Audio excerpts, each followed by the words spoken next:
What's up, friends? We're gonna start today off with a little bit of a riddle. What's the first trick you learn, but the hardest trick to master? Don't know it yet? Here's another hint. What trick looks equally at place on a sidewalk, on a piece of trail, or in a skate park?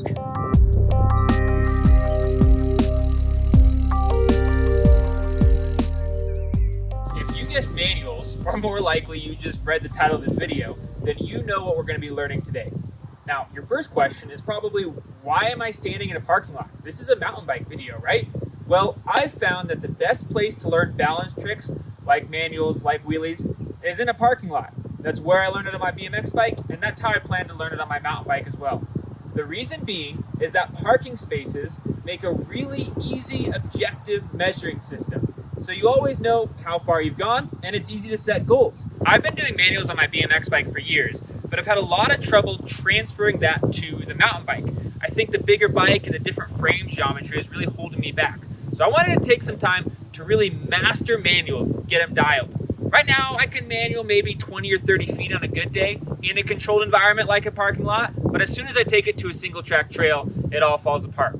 So I'm gonna set myself a couple goals. The first goal is I want to be able to manual 5 parking spaces 3 times in a row.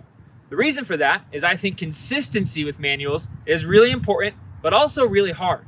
The second goal is that I want to be able to manual 10 parking spaces straight. Now, Google told me, and my measuring tape confirmed, that parking spaces are around 9 to 10 feet long. So that 5 parking spot manual that I'm going to do 3 times in a row should be about 50 feet, and then that 10 parking space manual should be 100 feet. Once I get that down, hopefully I'll have my manuals dialed enough that I'll be able to start bringing them over to the single track and getting them on the mountain. First things first though, I need to set a benchmark. So I'm gonna grab my bike and go ahead and do that right now.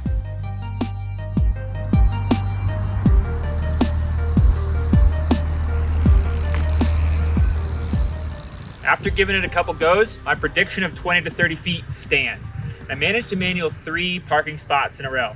So I'm still a long way away from my goal, but hopefully in a month or so, I'll be done with this challenge. There'll be a video on YouTube and you'll be watching it right now. So we're gonna flash right now to some clips of me learning along the way. And then when we're done, I'll let you know some tips that I found as I was mastering my own manuals, so you can go out and do the same.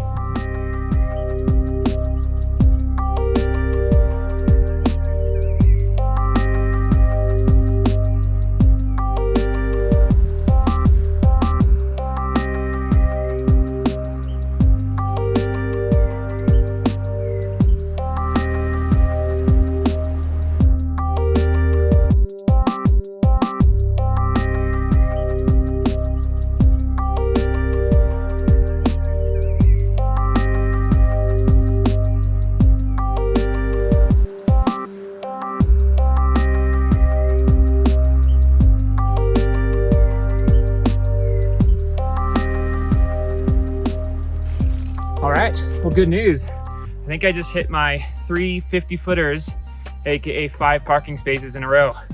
As you can see, I'm not in a parking lot, so hard to know for sure. It's gotta be about 50 feet. I'm gonna go get my tape measure and make sure that we're official though. Mission success. Oh, it's only 16 feet. Shoot, this might be interesting. We're gonna give it a shot though. All right, so after some very precise measurements, fuck it, don't run my tape measure. We have confirmed that that was minimum 50 feet, probably closer to 60 feet. So I'm gonna go ahead and say that we have checked off challenge 1 today. We've manualed 50 feet 3 times in a row, woo!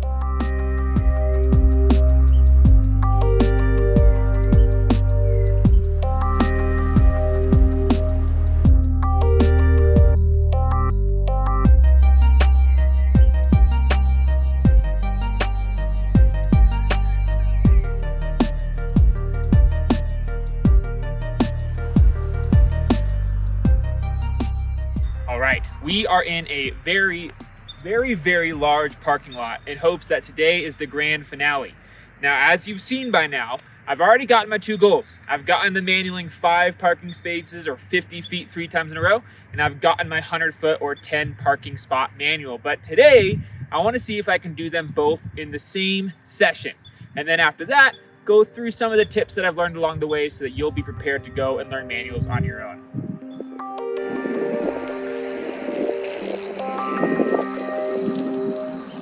Five once.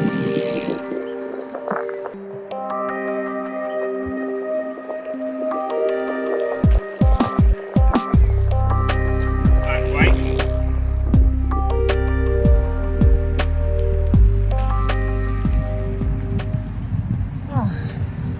And five three times. Now, it's the big one. I'm gonna try to hit 10 spaces. Wish me luck.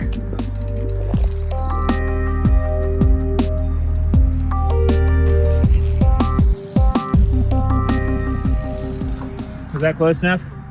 Felt close enough. Fine, I'll try it a couple more times.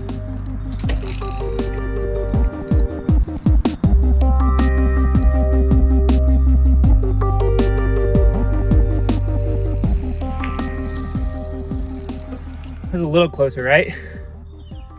Okay, I'll try it one more time.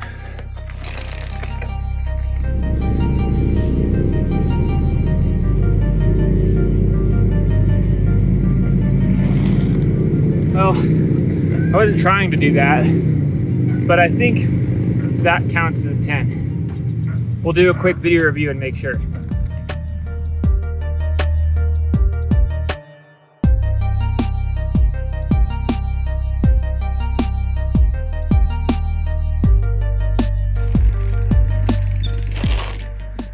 All right, I decided we switch around for a little bit of change of scenery. But the first tip that I'm gonna give you when learning manuals is where we are right now, parking lots. Start by learning in parking lots. It just makes it really easy to kind of get an objective distance of how far you've gone and then really kind of straightforward goals. So tip 1, practice in a parking lot. Tip 2 is to get comfortable looping out. Now, if you don't know what looping out is, that's where when you manual, you fly off the end like this. And the way that you can practice that is just over exaggerating the motion of the manual and looping out into it. I'll show you real quick. So come through here, nice easy speed, and over exaggerate, looping out and jumping off the back of the bike. The reason why I recommend that is if you're scared to loop out, you're never gonna get to that balance point. So that's my second tip, get comfortable looping out. My third tip is similar to that, and that is learn how to use your back brake to bring the manual down. Now, once you get really good, you can actually use that back brake to keep you from looping out, but still continue manualing on, right? They call that feathering your brake. I'll be honest, I haven't mastered that yet. Usually when I'm going and touching that back brake, it's just to send that front wheel back down again. So let me show you what that looks like. Same thing again, coming along, and pull that brake to come back down. So now we should be comfortable with how to prevent injury, I guess, right? How to keep us from ending up on our tailbone and not riding for a couple weeks because our butt hurts. But now I want to focus on how you actually stay up in that manual. And that is all in the hips. You've probably seen as you watch the video that forward, backwards hip motion. My wife literally calls manuals like Humpty Dumpties or something like that because yeah, you're kind of just humping along as you go, and that your center of mass in your hips as you're moving that forwards and backwards, that's what's going to keep that balance point right where you want it. Now, I learned how to manual on a brakeless BMX bike years ago, and so for me, my balance adjustment all comes from the hips. Other people who maybe learned how to wheelie a bicycle, right, where they're sitting on the seat and pedaling, or wheelie a motorcycle, they might be more comfortable using their brakes to balance how far up and down they are. So figure out what works best for you, whether you want to use your hips to keep you up and down, or you want to use your brake to keep you up and down. Tip number 4 is speed control. And this was a hard one for me to master because coming from a brakeless BMX bike with pretty much slick tires, it just carried speed super easily. And when I started on the mountain bike that had, you know, big knobby tires and maybe some slight loss of efficiency and some brake rub, I just felt like I was running out of speed really fast. And I had to learn manuals going a good bit quicker than I felt comfortable with at the beginning. And being comfortable looping out and using your brakes to bring that front wheel down will help you be able to do that. Along those lines, I found it helpful to, especially when I was getting into those longer manuals, to do them at a slight downhill.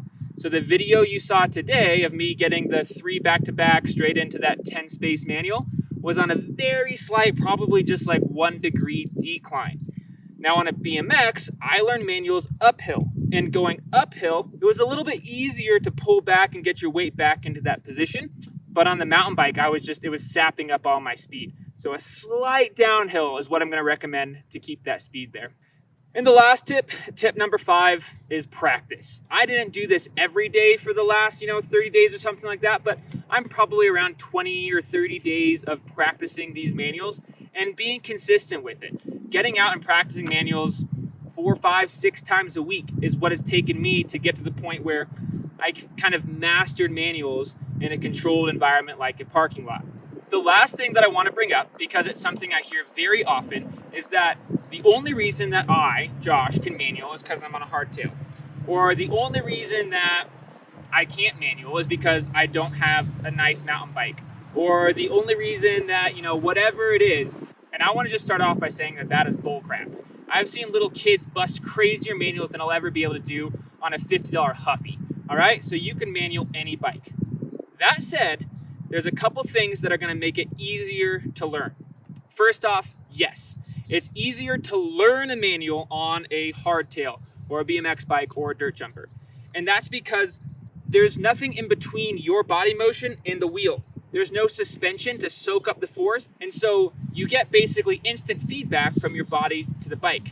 Now, once you've got that manual mastered a little more, you'll find that the suspension actually gives you a little bit more wiggle room. When your body moves, it's not instantly going straight to the wheel. So it's a little bit easier to stay in the balance point on a full suspension bike. But in terms of finding that balance point, I'm gonna have to give it to the hardtail. Another thing that makes it easier is having short chain stays. That's the distance from your bottom bracket to your axle. The RSD Middlechild is adjustable from 415 to 430. And even 430 is pretty short for a lot of modern 29-inch full suspension bikes. But this 415 is ridiculous. And I really noticed that coming from my last bike, which had 425 mil chain stays. Again, short. Coming to this bike, that it was a lot easier to get the bike into that balance point. The last thing in terms of bike geometry, and something that's often overlooked, is your bottom bracket height. Now, this is something that I actually learned from Steve at Hardtail Party. So if you haven't watched Steve's videos, go ahead and check out Hardtail Party. But something I learned from his video is that having a smaller amount of bottom bracket drop makes a bike feel a lot poppier, right? Easier to bunny hop, easier to manual. And that's the distance from your axle down to your bottom bracket. On the Middlechild, it's 40 millimeters. So basically, the bottom bracket is 40 millimeters lower than the axle. On a lot of 29-inch bikes, you'll see that number significantly larger, especially when you take into account sag. Obviously, on a hardtail, there is no sag. But the reason it needs that is because the wheels are quite a bit higher off the ground. So if you have bigger wheels, you need to drop the bottom bracket more. Otherwise, you're just going to feel super high up. The problem with a low bottom bracket is it takes that much more effort to get it up to that balance point. This isn't exactly how it works, but it's a good visual illustration. Let's pretend that your balance point is right at 45 degrees above level, all right? And if you go above 45 degrees, you loop out. If you go below 45 degrees, you drop back down to the ground. The lower your bottom bracket drop is, the farther you have to pull up to hit 45 degrees. Let's say the way that your bike is set up, your bottom bracket drop has you right at neutral, right at 0. You have to effectively pull up 45 degrees to hit that balance point. If your bottom bracket drop was, say, at negative 20 degrees, then you'd have to pull up a whole 65 degrees to hit that balance point. That's why having a bit higher bottom bracket, in other words, less bottom bracket drop, makes it a little bit easier to get into those manuals. Along with that, something you might notice is that when you watch, say, a BMX rider manual, their wheel is only a couple inches off the ground. And that's because their bottom bracket is pretty much level with their axle. And so they don't have to get up super high to get to that 45 degree point. Likewise on this RSD. My manuals, it's higher than it is on my BMX bike for sure, but it's definitely not like what it looks like when you see a dude on a downhill bike manual down the mountain where it looks like their front tire is like 5 feet in the air. The reason for that is because they have a lot longer chain stays and they have a lot lower bottom bracket. Whereas on this RSD, It feels a lot more like a dirt jumper or a BMX bike, and I really like that. All right, so I've been talking here for a while. Hopefully you learned something about manuals. Hopefully you got a new tip that's gonna help you break through to that next stage, get you from 2 parking spaces to 4 parking spaces, or I don't know, 7 parking spaces to 70 parking spaces. If you have any other tips about how to do a manual that I didn't suggest, go ahead and drop them in the comments so other people can read them. And if there's any other tutorials that you'd like me to do, let me know. Thanks again for watching, and as always, we'll see you on the trail.